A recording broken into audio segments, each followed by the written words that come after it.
Hello, it's me. There seems to be some interest in this idea that we should get together and talk about today's exciting Supreme Court opinion. And I try very hard to keep those who are interested. So, a lot of us have been tweeting about this for a while.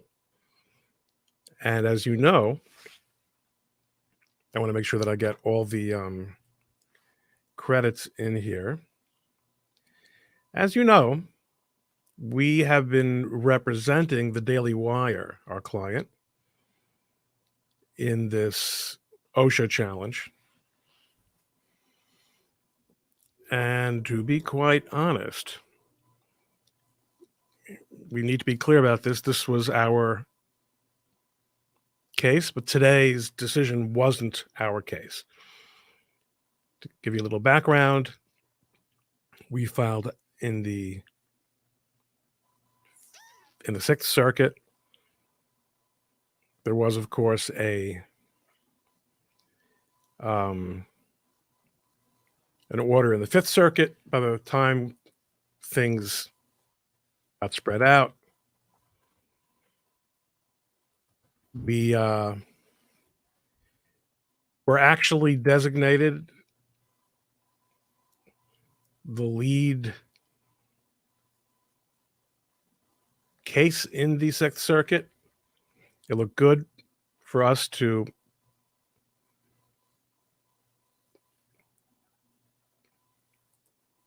take it with our clients all the way.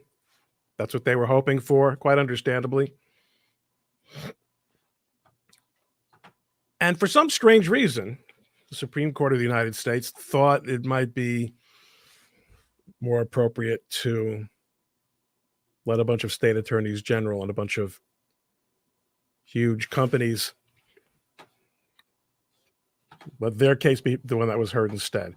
But it was one of dozens and dozens, scores of cases that was filed challenging this utterly abusive, tyrannical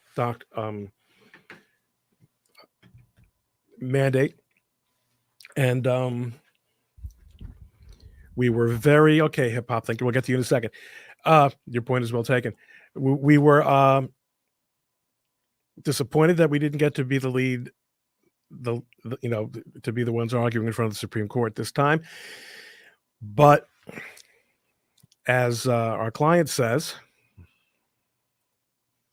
let me give you this. Ben says, I'm not going to be shy about the fact that we at Daily Wire stood up for our employees and everyone's employees. And we're proud of the fact we put time and money into challenging the vax mandate, and we couldn't have done that without your help. So true. We believe that the Daily Wire's efforts were an important part of raising consciousness about what was at stake. I think also Daily Wire made a very, very important gesture to its employees, many of whom were new employees or employees who had taken the trouble to move with them to their new location. And we're really at risk of losing everything, one way or another, because of this mandate. I stopped and listened to the oral argument last Friday. It was fascinating. I had plenty of things to do, but it was impossible not to stop and listen. It was astonishing, and I tweeted about this quite a bit, to see how Judge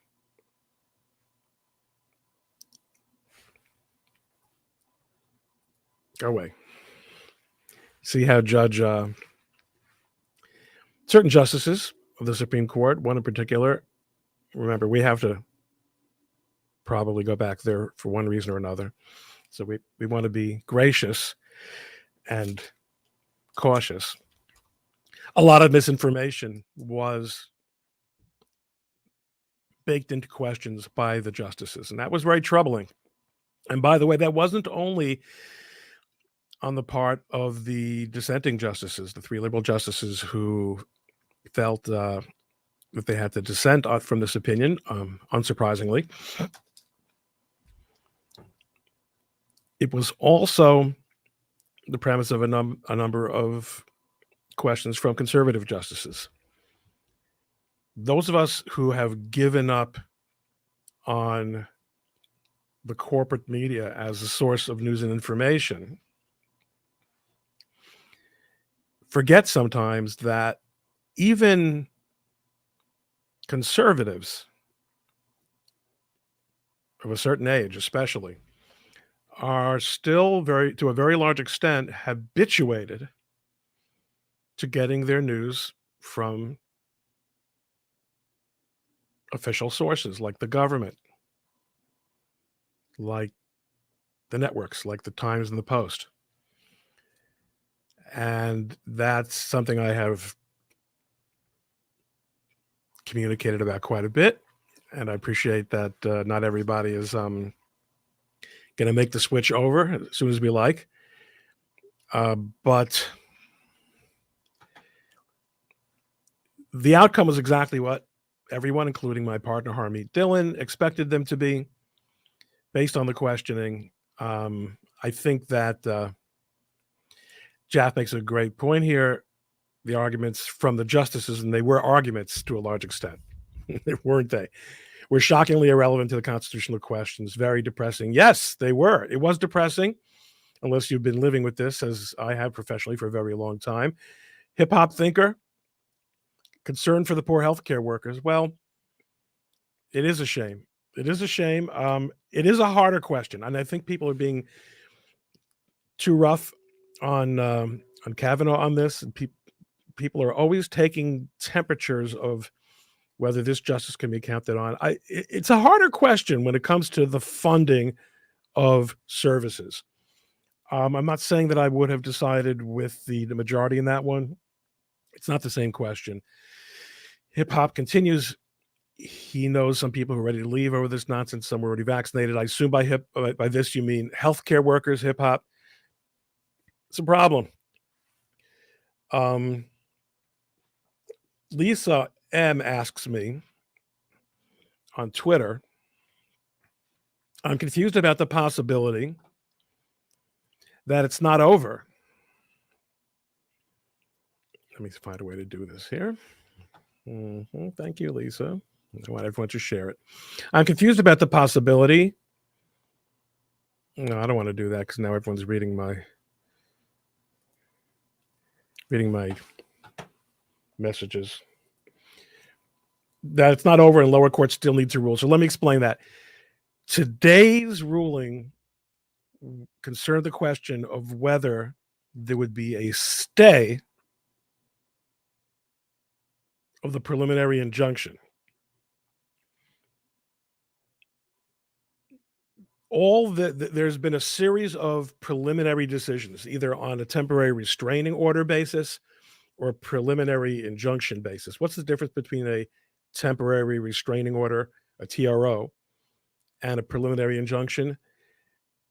The main difference, in fact, the only difference, is that a TRO is an express version of a preliminary injunction, which itself is an express version of a decision on the merits.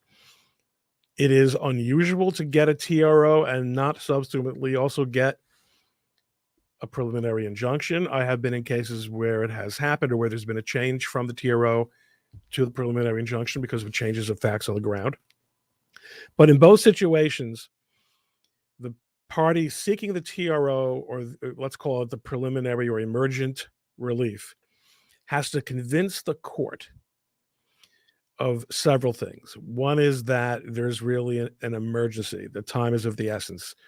Two is that there's a harm, an irreparable harm that's going to take place if the court doesn't step in and maintain the status quo. What that usually means, and this is often treated somewhat in a muddy manner by the courts, unfortunately, but what that usually means is that monetary issues, financial issues are not sufficient reason to get a temporary injunction, uh, temporary or emergent relief, such as a TRO or a preliminary injunction. Meaning, if it's just a breach of contract or somebody owes you a lot of money and they haven't paid it, you can't usually almost never get a preliminary injunction. Sometimes judges fudge that a little bit and say, well, it'll be such a big loss of money for party X or Y that it's irreparable. That's not this case. Most important, though, and this is why the ruling matters as much as it does, more than it matters whether it is temporary, whether it matters, or whether it's the other factors are met. And there's another factor I'll discuss in a second. The court is supposed to make a short preliminary assessment of likelihood of success on the merits. In other words, do I as a judge, or do I as a court, which in the case of the Supreme Court means 9 justices, do I as a member of the Supreme Court believe that the party seeking the preliminary relief is ultimately going to win the case? That's really a big deal, because in the case, when an appellate court makes an assessment on in a case like this, where the facts are really not in dispute, the material facts are not really in dispute. It was essentially a legal decision about the extent of constitutional authority for what the Occupational Safety and Health Administration did. So the likelihood of success on the merits point, Lisa, is of great importance here, because although in theory and technically the case does go down to lower courts now, this isn't a situation in all probability where there's going to be much in the way of additional proceedings, because the court's legal ruling on the constitutionality of the ETS, of the emergency enactment that was made by OSHA, is pretty much outcome determinative here. There is one more factor that the court has to consider, and it was something that actually turned out to be a bit of a red herring that was raised frequently, especially by Justice Breyer, with all due respect, during oral argument, and that is the public interest. The court has to weigh the public interest. Well, there are 2 more factors, I guess we're talking about weighing. One thing the court has to weigh is the harm to the petitioner if an injunction is not entered, and the harm to the party opposing the injunction if the injunction is entered. That's a factor. Another factor is the harm to the public, if yes, the harm to the public, if no. Justice Breyer, during oral argument, frequently said, well, everyone's getting sick. Everyone's getting sick. Everyone's going to die. And Justice Sotomayor said people are children are on ventilators, and you heard all the misinformation.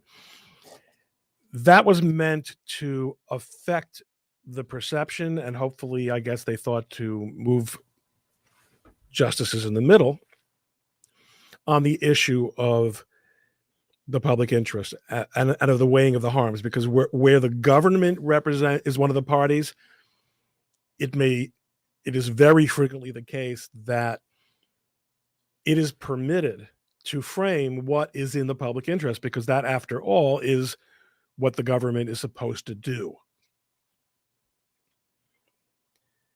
There's a big exception to that, though. And it's something that, unfortunately, the liberal justices on the bench now seem to really not be bothered by. when there's a constitutional violation, especially of an individual right, which is not the case here, but when the Constitution is being violated by a government action, that is considered to be very much against the public interest. And where that, as it was in the case, it was the case here, where the government's action affects 84 million workers and thousands or millions of employers, that weighs very heavily on the scale of public interest. Because the court found, as it did, that there was a constitutional violation here, that the Occupational Safety and Health Act did not authorize, which it plainly did not, an omnibus, all-encompassing lifestyle, personal medical decree that wouldn't even affect you, that would affect you whether or not you even went to work. Because the court made that ruling, there was nothing really else to talk about. That is not in the statute. And as Justice Roberts, and this is when I first felt most hopeful, which was when I heard, I got an itch. When I first heard Justice Roberts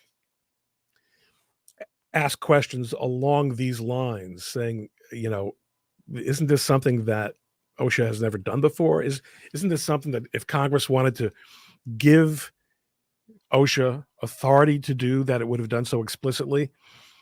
And the government tried very hard to make the argument that, well, it's in there. It's in there in the statute, but had to admit that it's never been used before. There certainly have been public health emergencies before, which is also part of the reason you kept hearing the justices on the left saying, but this is unprecedented. This is unprecedented. This is unprecedented.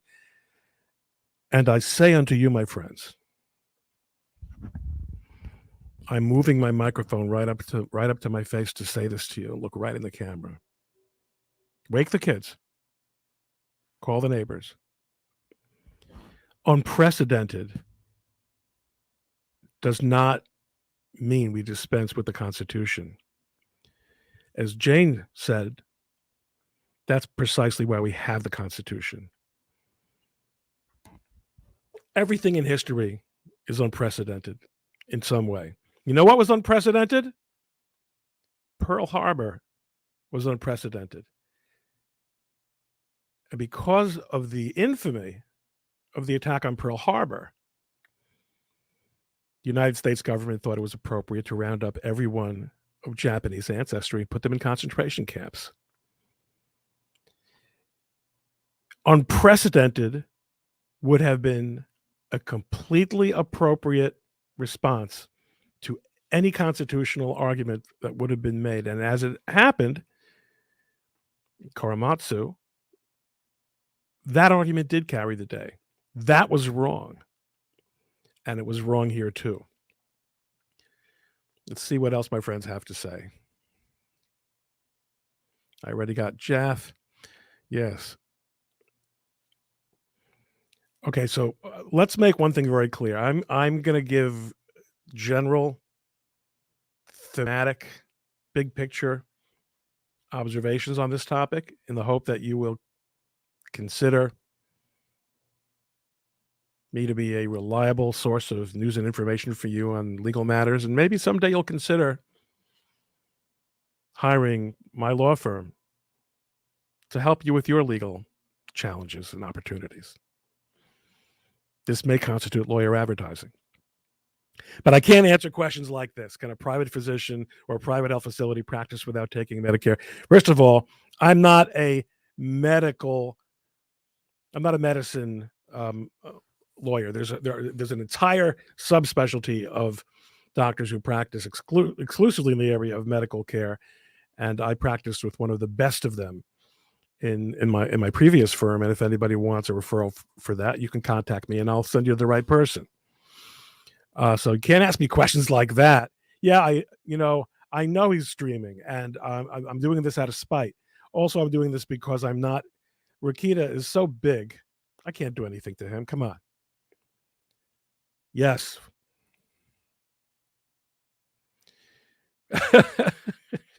Okay. Next time OSHA asks me for advice on PR, I will send them to Red. Oh, nanny boo boo.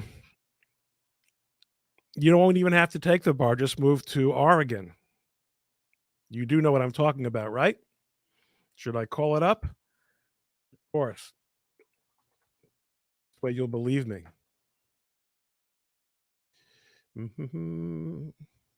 There it is. And here it comes.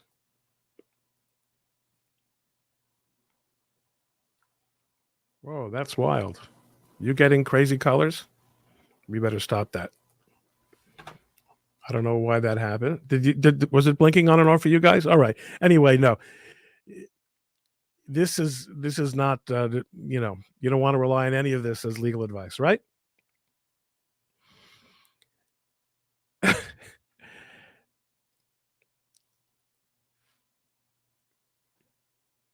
Donate more time on Yom Tov. Oh, on YouTube. Love you from Nick's show.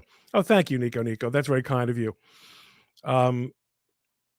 We have to balance our professional responsibilities with our marketing professional responsibilities. Get Viva in here. Viva and I are getting closer and closer and friendlier. Yes, you got it. Someone do a snap scream and a frog beam and send this to Rick for not sharing this. No, you wouldn't do that. That is true. Well, yeah, but I watched him for a while, and Nick's rambling. He makes a nice living from it. Okay. It was blinking. Thank you. Sorry. Yes, fast blinking. Let's go back to comments because I'm mostly getting them from YouTube, and I don't really have much of a YouTube presence, and I'm not that interested in really pushing it because you can build up this great YouTube presence and then they just pull it out from you or demonetize you. So why would I want to do that?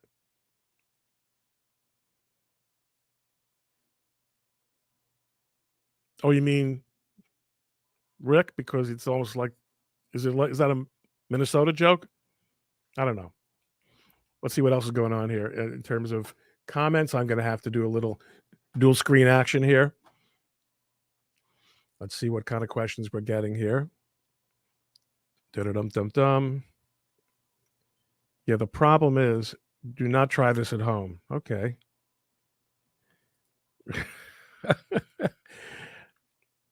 I am doing it, yes.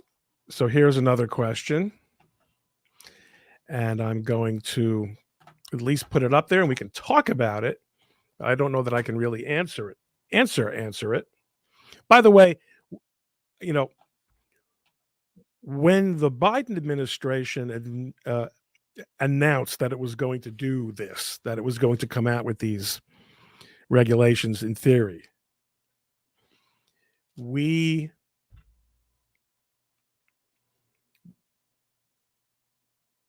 were ready. We were called to battle. We were preparing and waiting for the actual regulations to come down. And it took a very, very long time because they were trying to figure out how best to institute the workaround, as Ronald Klein, my dear friend, described it. And once they came down, we then had to spend days on end, especially the team that was working on this brief directly, which was I was involved in some of the strategizing and some of the brief writing, but the core legal work was done by other partners in our firm and other lawyers who were better positioned to do the administrative law part. But it took us a very long time just to figure out what the regulations really meant, and we couldn't really object to them. We couldn't really seek a stay or a TRO or an injunction of. By the way, I should have explained that a stay is something that a court puts in place to freeze another court or its own order, the order of another court or its own order. It would have to be an inferior court.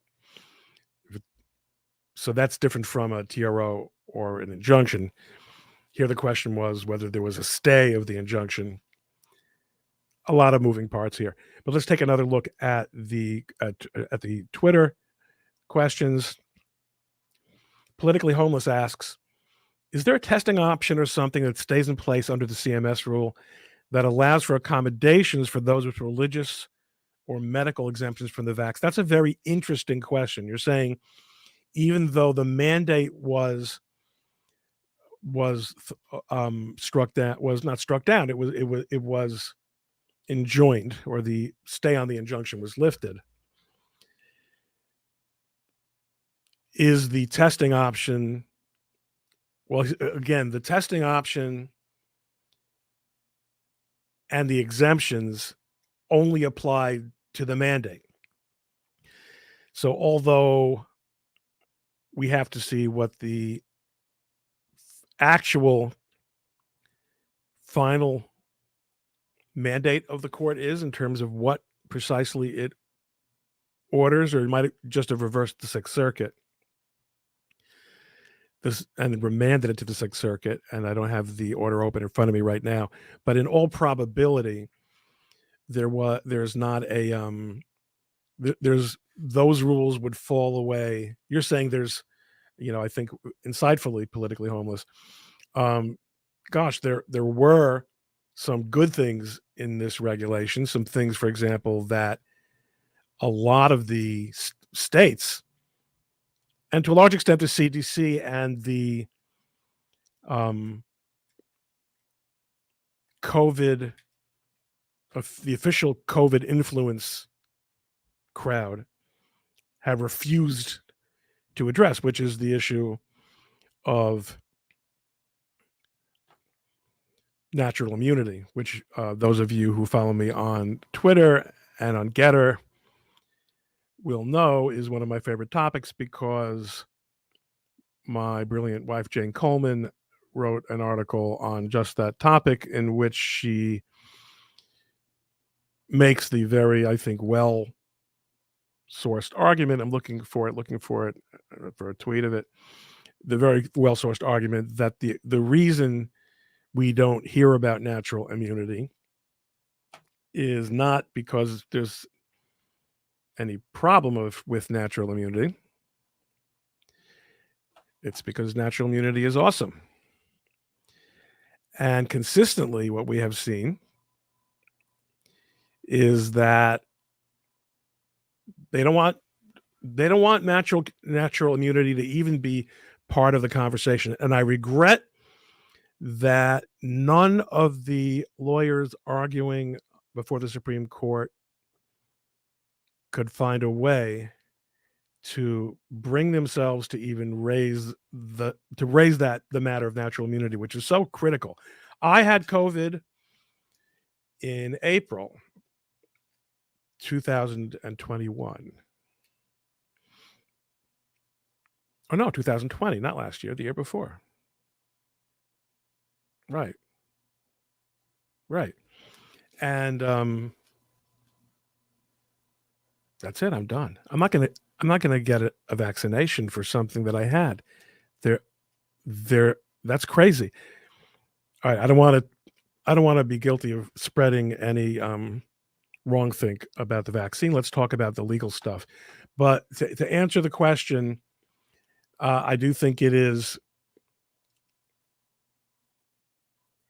all gone. Whatever there was is gone. And in fact, one of the most important things that the court said in this decision, very important, was that this entire enterprise, besides going beyond the authority provided in the Occupational Safety and Health Act was also offensive to states' rights. That this is not something the federal government has authority to deal with. That's going to turn out to be a gigantic ruling, because one of the things this court is doing is little by little peeling back the accretion of federal power. Not as much as it should. Although ironically, some of the decisions that frustrated us the most in 2020, including with significant participation from Justice Roberts, are consistent with this. In other words, when time after time the court refused to rule on lockdowns,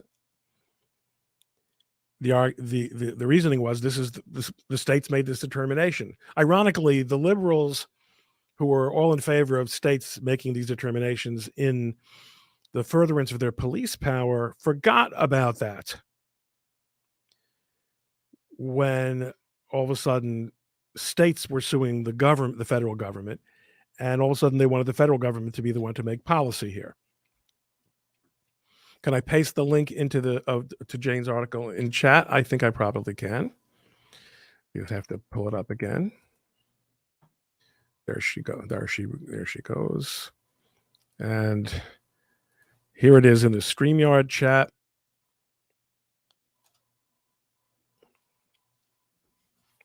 Okay, and I think that went into the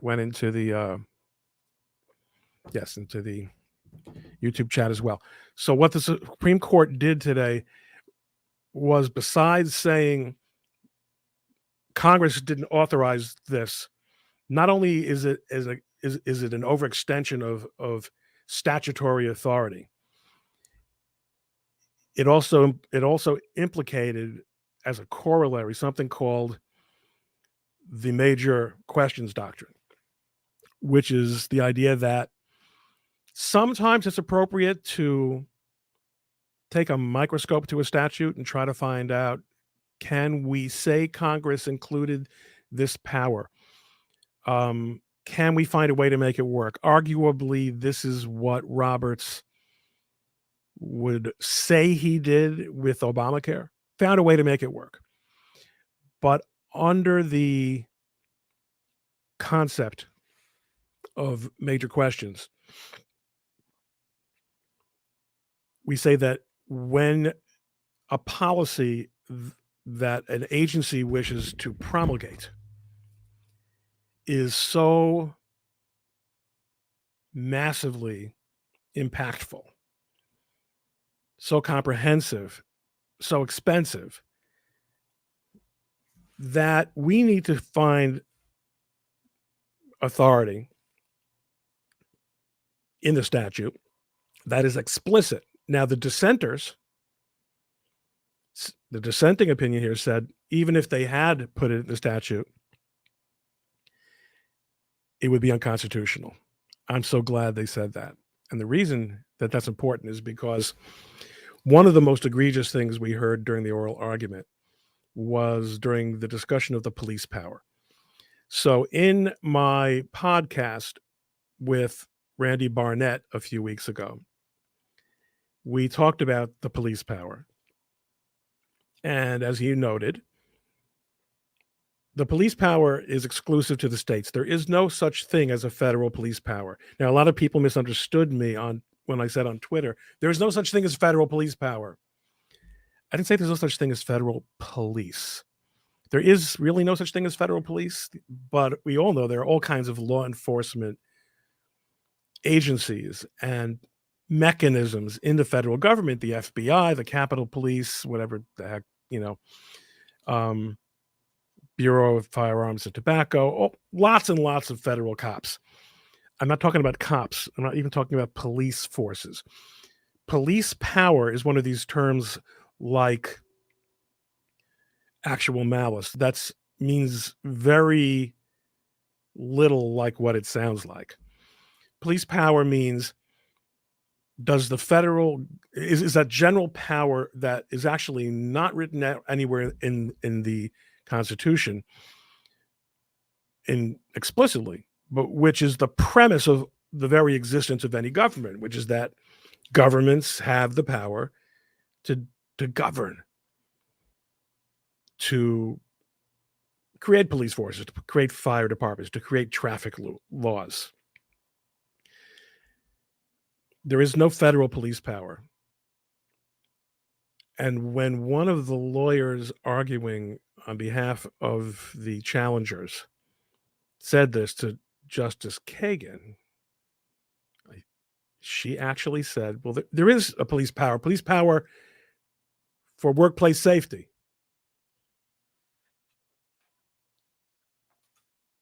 No, that's not a police power. That is under the Commerce Clause. Under the Commerce Clause, it's true. Under the burgeoning, hairy, flabby Commerce Clause, as interpreted over the last 75 years, Congress has tremendous authority to regulate commerce to the extent that we relied on the Commerce Clause to enforce the Civil Rights Act in contexts that had nothing to do with the federal government or interstate commerce at all. A lunch counter in a deep South state. Is it possible that a trucker could pull off the interstate and go there? So to get there, to make it impossible for people to be treated the way blacks were treated in this country at the, during in the Jim Crow era, a compromise was made, and the Commerce Clause was invoked. Now, the proper way to have done it would have been to have gotten Congress and the states to pass an appropriate constitutional amendment addressing civil rights. But here we are. Nonetheless, not from time to time, and it happened again today, the Supreme Court says not every little thing is going to be justified under the commerce power. And that's a really big deal. That's language that is going to be found and used and quoted, hopefully, in many other cases, not only by the Supreme Court, but by lower courts as well. So that's where we are on there. Yes, I was. This was back before it was fashionable, and I only had a very mild case of it, and my prescription of the unmentionable drug was never even actually, it was filled but not used, because I did not spike a fever, but others in my household did. There were opportunities, Blues Lover. I agree with you, and I think they could have. So let's talk about that. I think this is an important point. Why didn't they? Why did they not bring up natural immunity? Why did they also? And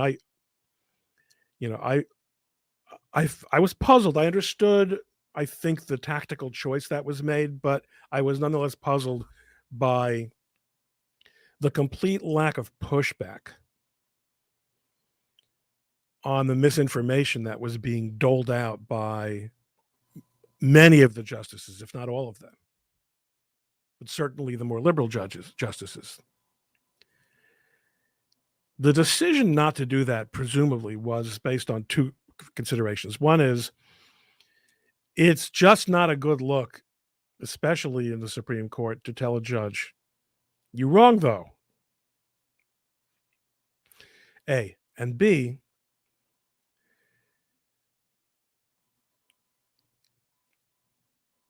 you sort of have to take the idea.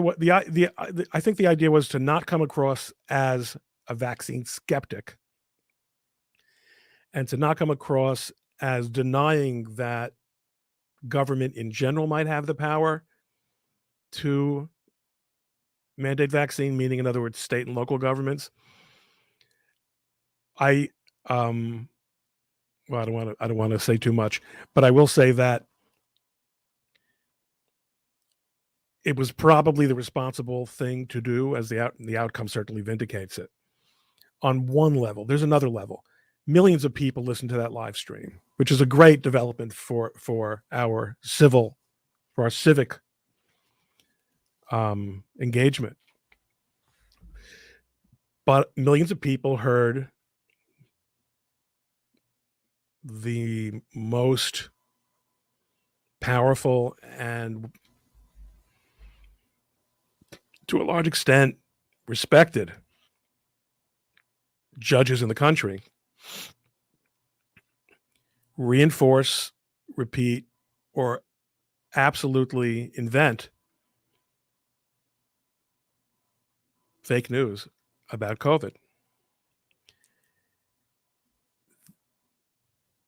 The job of the advocate is to win the argument, to win the motion, to win the petition, to get the release sought by your client, not to manage the public engagement. But by virtue of that understandable and reasonable decision,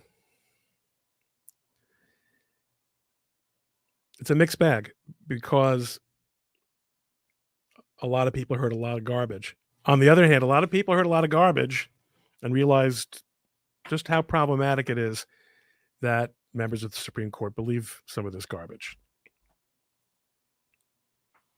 Yeah, Michael, this is what I have heard. It seems also that there's a lot of research backing up what you say here. That if you've had the virus and recovered and get vaxxed, you've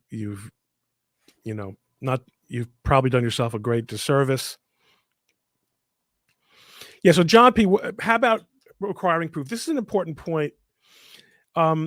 A lot of the questions that were being asked, a lot of the misinformation that was coming from the liberal justices in particular. Well, Justice Breyer, I think, was bad on this, and Justice Sotomayor was also a little bit reckless. They were citing facts that were not in the record.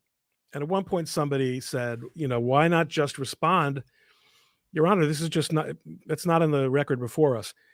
So this is an interesting example of where, again, the real politic of it and the smart thing to do is to just keep your mouth shut and recognize that if they're asking the question based on that information, they consider that information relevant. And you can, in most circumstances, say an oral argument before either a single judge or an appellate panel, and I've done so, and anyone who does this has done so. That's not this case, Your Honor. Actually, the record is different, Your Honor. In the case of OSHA, it had a statutory obligation to make findings on which to base its policy. And it really failed to do so. But as you would expect, the justices who were in favor of maintaining the policy said things like, there's hundreds and hundreds of pages here. There's all this policy that they did. There's all this investigation that they did. There are all these studies. They're garbage. We know that they're garbage. But again, you got to pick your fights. This wasn't the fight. The fight that they fought was the fight that had to be fought, and it was the fight that was won. They should take a chainsaw to federal powers, if only.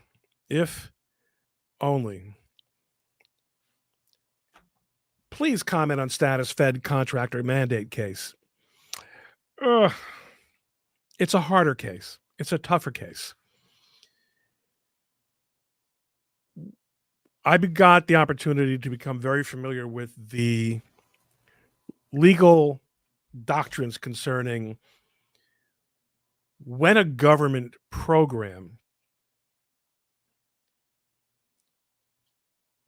brings with it governmental authority to decide who shall get money and who shall not. So in the case of the slants, where I appeared before the Supreme Court, our argument was, and it was accepted by the Supreme Court, which is why we won, the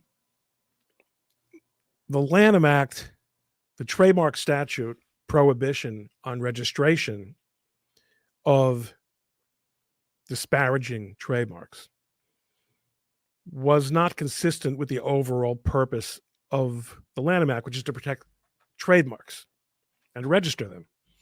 It had some other purpose, which was not, which as it turned out was an unconstitutional purpose, but which also, so there are cases, for example, if Congress passes a law allocating money for arts in a certain, celebrating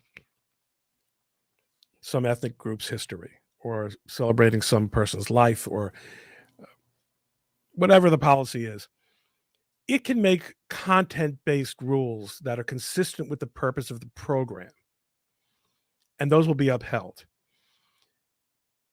In the case of OSHA, the government was utterly unable to demonstrate that Congress ever authorized this kind of wide, broadly sweeping mandate, and or that it would have been consistent with OSHA to regulate, as we put it in our papers, workers and treat them as hazardous agents as opposed to substances or the like, or even viruses. Because what the mandate did was said you can't come to work. Not the virus can't come to work. You can't come to work if you're not vaccinated.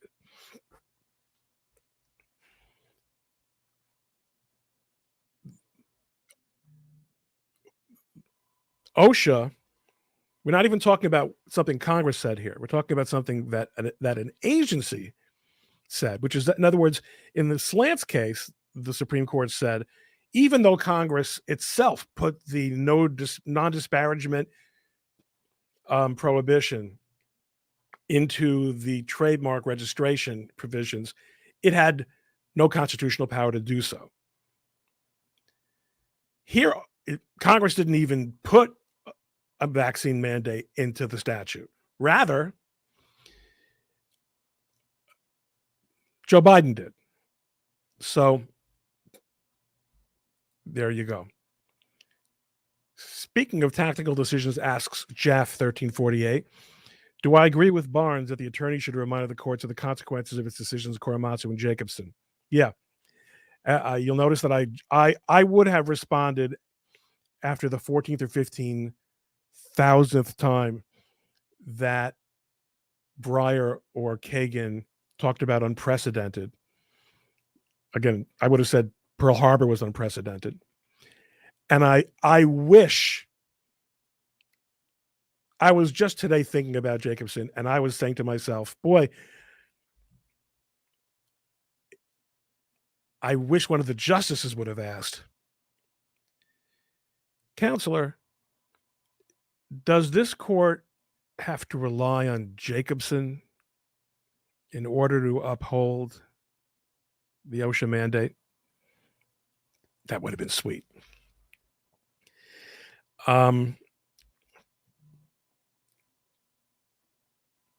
Okay.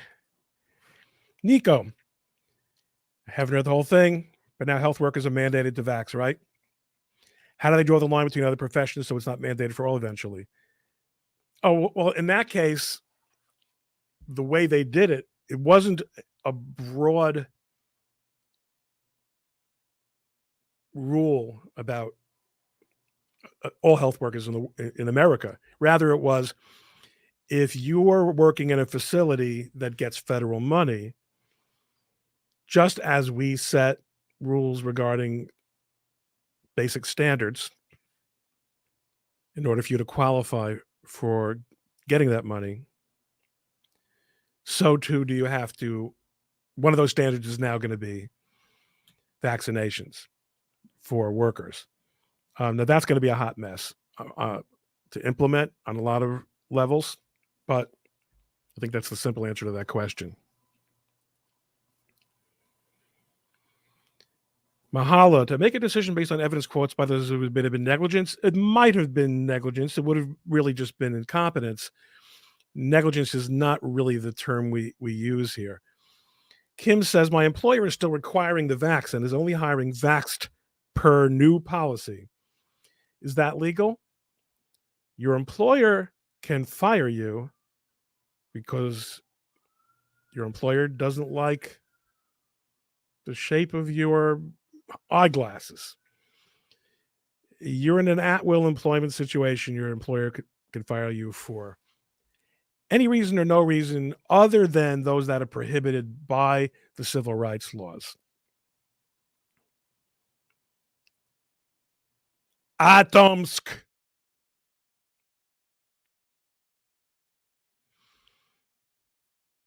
Ron, in cases like these, if and when OSHA loses, does OSHA have to pay the legal fees of the victor? No.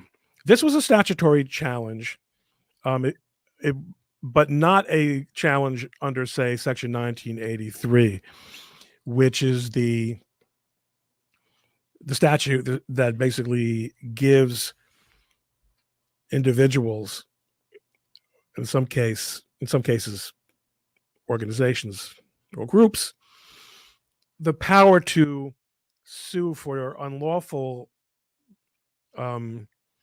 violation of constitutional rights under color of state law. Under Section 1983,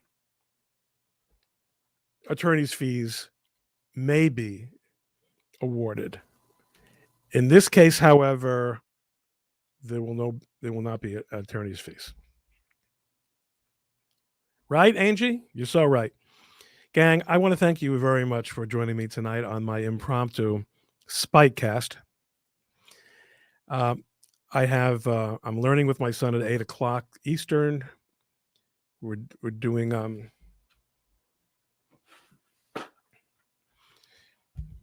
Miktav Eliyahu.